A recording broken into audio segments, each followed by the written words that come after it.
Sif Tyler Jackson nasceu no dia 3 de fevereiro de 1996 e cresceu na cidade de Summerfield, no condado de Marion, estado da Flórida, nos Estados Unidos. Ele era filho de Scott e Sonia Jackson e tinha dois irmãos mais velhos, chamados Scott Jr. e Stephen Jackson. Em 2011, na época dos fatos, Sif frequentava o segundo ano no colégio Bellevue High School. Quem conheceu o jovem dizia que ele gostava de fazer as pessoas rirem, era generoso e sonhava em seguir carreira em competições de artes marciais. Sif tinha uma adolescência normal. Ele tinha muitos amigos e era visto como um garoto popular. É dito que o jovem era apaixonado por animais. Ele inclusive participava de ações realizadas por ONGs de acolhimento e defesa de animais de rua. Seth tinha um melhor amigo, um garoto chamado William Samalotte, e os dois eram praticamente inseparáveis. Em 18 de abril de 2011, uma segunda-feira, William estava tentando entrar em contato com Sif. Ele passou o dia todo mandando mensagens, mas o amigo não respondia. Ele também ligou várias vezes, mas o telefone só dava caixa postal. Muito preocupado, William decidiu entrar em contato com a família do jovem e explicou que ele não estava conseguindo contato. Os familiares de Sif não perdem tempo e ligam imediatamente para a polícia. Como sempre acontece nesses casos, os policiais que responderam à ligação acreditavam que Sif seria apenas mais um adolescente revoltado, que decidiu dar um susto em seus pais em busca de atenção e que em algumas horas estaria de volta. Eles pediram para que os pais do garoto aguardassem 24 horas para poderem registrar uma queixa. Nesse meio tempo, a mãe de Sif, Sonia, começou a enviar mensagens e ligar para ele sem parar. Em determinado momento, ela recebe uma mensagem vinda do celular do filho, que dizia: "Não enche o saco". Estava claro que essa mensagem não tinha sido escrita por seu filho. Primeiramente, Sonia acreditou que se tratava de uma brincadeira, mas depois ela não recebeu mais nenhuma resposta e percebeu que havia algo de errado. Ela voltou novamente para a delegacia e implorou aos policiais que fizessem alguma coisa. Para acessar os registros telefônicos de Sif e saber a sua localização, a polícia precisava de um mandado, ou então a autorização de um tutor responsável. Sonia deu a permissão e eles descobriram que Sif havia ligado e mandado mensagens para vários amigos naquele dia. Os policiais então montaram uma lista de pessoas através dos contatos registrados no celular de Sif. Com essa lista, eles começaram um processo de interrogatório para saber se alguém poderia dar alguma pista do paradeiro do garoto. Uma pessoa se destacou nessa lista, uma jovem chamada Amber Wright, ex-namorada de Sif. Sonia, mãe do jovem, disse que os dois começaram a namorar em dezembro de 2010 e tinham terminado algumas semanas antes. Mas de acordo com o melhor amigo, William, Sif ainda era apaixonado por Amber. Era o típico amor adolescente. Você conhece alguém, começa a namorar e pronto. Rapidamente acha que vai se casar e ser feliz para sempre. Os investigadores foram até a casa de Amber para conversar com ela. A moça estava com sua amiga, uma garota chamada Charlie Ellie, e ambas disseram que viram Sif na noite anterior. Os dois discutiram e ele foi embora, dizendo que iria para a casa de sua mãe. Os policiais resolveram separar as duas amigas para questioná-las. Charlie disse que após a discussão se afastou do local, mas teria ouvido um estrondo. Ela disse que não sabia o que teria provocado o barulho, talvez uma bombinha ou uma arma, e em seguida ela teria visto Sif correndo assustado. Tudo parecia muito estranho para os investigadores, mas Charlie continuou. Ela disse que a cerca de 30 metros de distância viu uma figura. Questionada sobre o que seria essa figura, ela disse que talvez poderia ser um rapaz chamado Mike Bargo, o novo namorado de Amber. Mike tinha 18 anos e era amigo de Charlie. Inclusive, os dois chegaram a ter um relacionamento. Posteriormente, Mike e Amber se conheceram numa festa na casa de Charlie e começaram a namorar. Ao ver que sua história estava chamando a atenção dos policiais, Charlie começou a desconversar.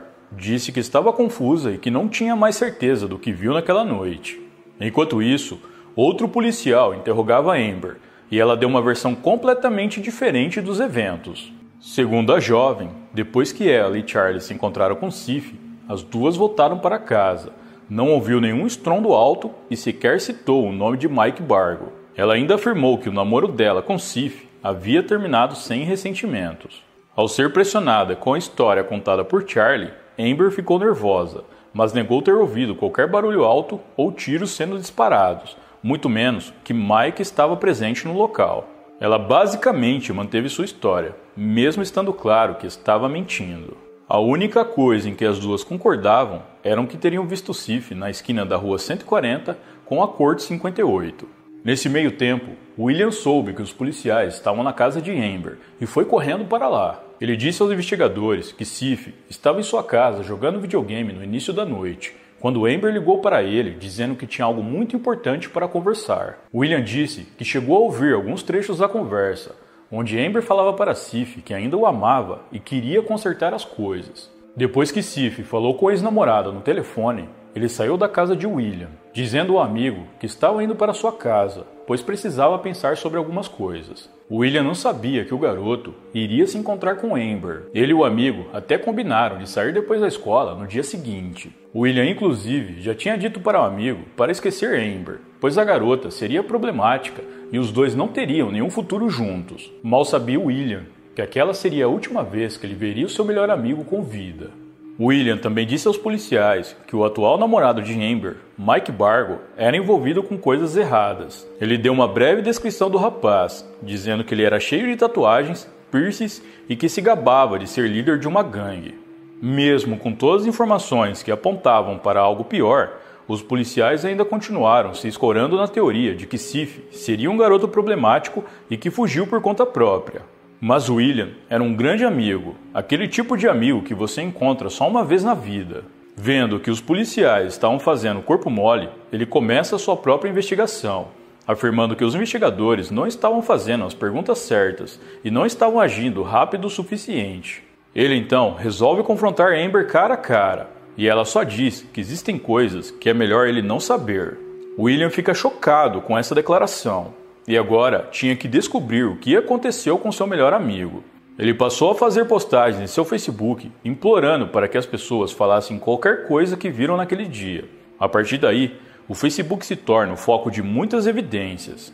Como é típico dos alunos do ensino médio em tempos de mídias sociais, todos os problemas que eles têm são postados e, consequentemente, se tornam públicos. Amber e Sif tinham algumas brigas no Facebook nas semanas que antecederam o desaparecimento dele. Eles se insultavam e publicavam coisas que eram para ser pessoais, para todo mundo ver. Mais tarde, Sif descobriu que Amber estava namorando Mike Bargo, algo que o deixou muito irritado. No final de março, ele foi a uma festa onde confrontou Mike sobre o seu namoro com Amber, e de acordo com William, Sif confrontou Mike na frente de todos, fazendo com que a fama de valentão de Mike desmoronasse. No dia 4 de abril, Amber publicou: "Tenho muita coisa no que pensar. Boa noite." Ao passo que Mike respondeu: "Espero que não esteja triste por causa dele." Um amigo em comum deles, chamado Dalton, responde Mike dizendo: "Sif vai te chutar, Mike. Fica na sua." Os comentários e ofensas continuaram por algum tempo e termina com uma postagem de Sif dizendo: "Ok, sua reputação está ficando cada vez pior. Eu vou te mostrar como é bom ser traído." No dia 7 de abril, Sif postou uma indireta para Amber e ela respondeu: "Isso não foi legal." E Sif continuou com os insultos e afirmando que foi traído. A rivalidade e os xingamentos no Facebook só aumentavam com o passar dos dias. E agora, não só Sif estava discutindo com Amber e Mike online, ele também estava brigando com Kyle Hooper, irmão de Amber e um grande amigo seu. Kyle pediu para que o garoto parasse de atacar a sua irmã, ou a amizade deles acabaria. Apesar de ter sido confrontado por Sif na frente de várias pessoas e não ter feito nada, Mike Bargo era uma pessoa perigosa e costumava andar armado. Ele até recebeu uma ordem de restrição de sua ex-namorada por ter ameaçado. William procurou a polícia com todos os prints dessas postagens e os investigadores concordaram em levar Mike Bargo para prestar esclarecimentos. No entanto, ele não foi encontrado em lugar algum. Mesmo assim, William não parou e resolveu procurar Mike por conta própria. Quando William estava procurando Mike em sua casa, ele encontrou Kyle do lado de fora e aproveitou para perguntar para ele aonde Sif estava. Kyle disse gaguejando que não sabia de nada. Havia algo de estranho em sua resposta, e para alguém que não sabia de nada, ele estava muito nervoso. Na manhã seguinte, 19 de abril, uma terça-feira, uma mulher chamada Tracy Wright liga para o departamento de polícia. Ela é a mãe de Amber e Kyle e pede para que um policial vá até a sua casa. Ela diz que Kyle tem informações a respeito do desaparecimento de Sif Jackson. A polícia leva Kyle e Amber para o interrogatório e seus celulares são confiscados. Kyle foi levado para uma sala onde foi interrogado na presença de sua mãe. Ele disse aos investigadores que Sif foi à casa de Charlie para falar com Amber na noite em que desapareceu e que Amber, Charlie e Mike estavam no local. Poucos minutos depois, se deu início a uma discussão e Mike acabou atirando contra Sif. Amber é chamada para uma outra sala pelos investigadores e conta uma história semelhante, mas segundo ela, ninguém sabia que Mike ia atirar nele e que eles só queriam dar um susto no garoto devido às suas ameaças no Facebook. Amber afirmou que quando ouviram tiros, ela e Charlie se trancaram no banheiro e que Mike Bargo as ameaçou caso elas contassem a alguém o que havia acontecido. Charlie também é levada para interrogatório e dessa vez conta a mesma história que a amiga, mas afirma que não sabia que Mike ia atirar em Sif. Após serem interrogados separadamente, os detetives decidem colocar os três juntos em uma sala, sem eles saberem que estavam sendo gravados, e eles finalmente começam a confessar tudo e deram muitos detalhes. Kyle diz que eles não tiraram a vida de uma pessoa inocente, porque essa pessoa merecia. Ele continuou dizendo que Sif havia ameaçado queimar a sua casa e destruir a sua família, e que por conta disso, ele merecia. No meio dessas conversas, Kyle diz também que Mike era o maior culpado pelo crime, pois ele conseguiu manipulá-los para que isso acontecesse. Para os investigadores, não haviam mais dúvidas. Todos eles estavam envolvidos no que aconteceu com Sif Jackson. Com isso, todos os três foram autuados e presos. Neste ponto, a polícia passou a vasculhar os registros telefônicos dos três adolescentes detidos e chegam à conclusão de que a história de William é verdadeira, que Amber entrou em contato com Sif alegando que queria voltar com ele naquela noite. Os investigadores descobriram que, na verdade, Amber não tinha nenhuma intenção de voltar com o garoto e que só disse isso para ele para atraí-lo e emboscá-lo. De acordo com os investigadores, assim que Sif chegou à casa de Amber, ela o convenceu a ir com ela até a casa de sua amiga, Charlie, que na verdade, essa casa é um trailer, localizado em um local ermo e afastado. Os pais de Charlie não estariam lá naquela noite, o que facilitaria para que eles pudessem cometer o crime. O plano era Amber enviar uma mensagem para Mike, seu atual namorado, quando Sif estivesse chegando no trailer, e quando ele entrasse, um outro jovem chamado Justin Soto o atacaria, e Kyle, irmão de Amber, o imobilizaria no chão para que Mike pudesse atirar. No entanto, quando Sif entrou no trailer, Justin ficou nervoso e não fez nada. Kyle e Mike, que estavam esperando na sala dos fundos, notaram que o plano havia falhado. Mike diz para Kyle atacar Sif, mas ele também fica nervoso e se nega. Então, Mike aparece armado e confronta Sif, dizendo que ele o desrespeitou e humilhou Amber, e por isso ele teria que pagar. Enquanto Sif está sendo ameaçado, Kyle sai da sala do fundo e o ataca na tentativa de derrubá-lo no chão, mas Sif não cai e tenta sair correndo. Nessa hora, Mike atira 2 vezes, e mesmo assim, Sif consegue sair pela porta da frente, correndo em direção ao quintal. Justin e Mike o seguem e conseguem derrubá-lo. Mike então atira novamente, e mesmo assim, milagrosamente, Sif continua vivo. Os jovens arrastam o garoto de volta ao trailer e o colocam na banheira. Mike ordena que Sif seja deixado vivo para que ele saiba com quem ele se meteu. Justin e Kyle são encarregados de limpar a cena do crime, enquanto Mike termina o que começou. Tudo o que acontece a seguir é extremamente horrível, e como vocês sabem, eu não posso detalhar aqui, então eu vou pular essa parte. Após terem cometido o crime, os jovens envolvidos colocam o que sobrou de Sif em baldes, que são jogados em uma pedreira. Durante as investigações, a polícia descobriu que um homem chamado James Haven, que era ex-padrasto de Mike, ajudou os garotos a se livrarem dos baldes na pedreira. James foi detido pelos policiais. Ele admitiu ter ajudado os jovens, mas alegou que não sabia o que tinha no interior dos baldes, já que eles estavam bem fechados. Ao todo, 6 pessoas sabiam o que realmente havia acontecido com Sif e não disseram ou fizeram nada. Quando os investigadores conseguiram reunir todos os envolvidos, com exceção de Mike, que estava foragido, eles disseram para eles que todos vão para a cadeia. Charlie entra em desespero, dizendo que não tinha feito nada. Não só ela, mas Amber e Kyle também usam este argumento, mas não adiantou. Em uma busca feita no trailer de Charlie e no terreno em que ele estava, os investigadores encontraram diversos vestígios do crime, incluindo algumas partes de Sif que foram deixadas para trás. Mike Bargo, que estava foragido, como eu já mencionei, foi finalmente localizado escondido na casa de um amigo. Ele foi preso e acusado como um dos mentores do crime.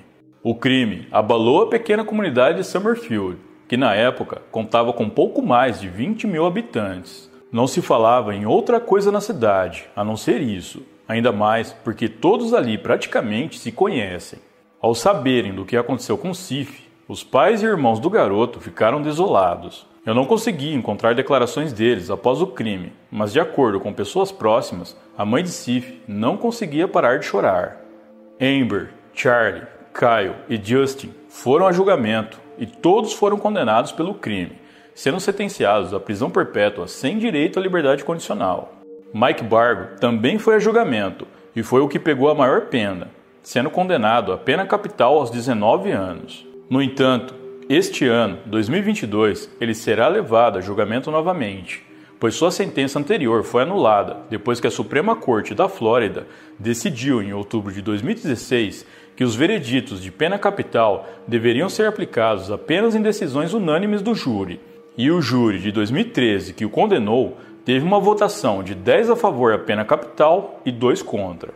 Charlie L. ainda está apelando de sua condenação, alegando que ela teve um advogado ineficaz e até abriu uma página no Facebook chamada Free Charlie L., mas até agora não houve sucesso em suas tentativas de ganhar sua liberdade. Durante uma entrevista, William, melhor amigo da vítima, disse que se Amber não tivesse ligado para Sif naquela noite, ele não teria ido ao seu encontro e provavelmente ainda estaria vivo.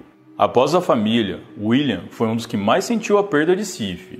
Os dois eram melhores amigos e praticamente inseparáveis, e por isso ele se sentiu no dever de esclarecer o que realmente havia acontecido com seu amigo. Enquanto a polícia mantinha a teoria de que Sif era problemático e apenas havia fugido de casa, William se manteve firme, pois sabia que o amigo não faria algo desse tipo sem ao menos avisá-lo. Podemos dizer que William teve um papel fundamental na solução desse crime. E se alguns investigadores que parecem não estarem mais contentes com seu trabalho tivessem pelo menos a metade da determinação desse jovem, certamente não haveriam tantos casos sem solução no mundo.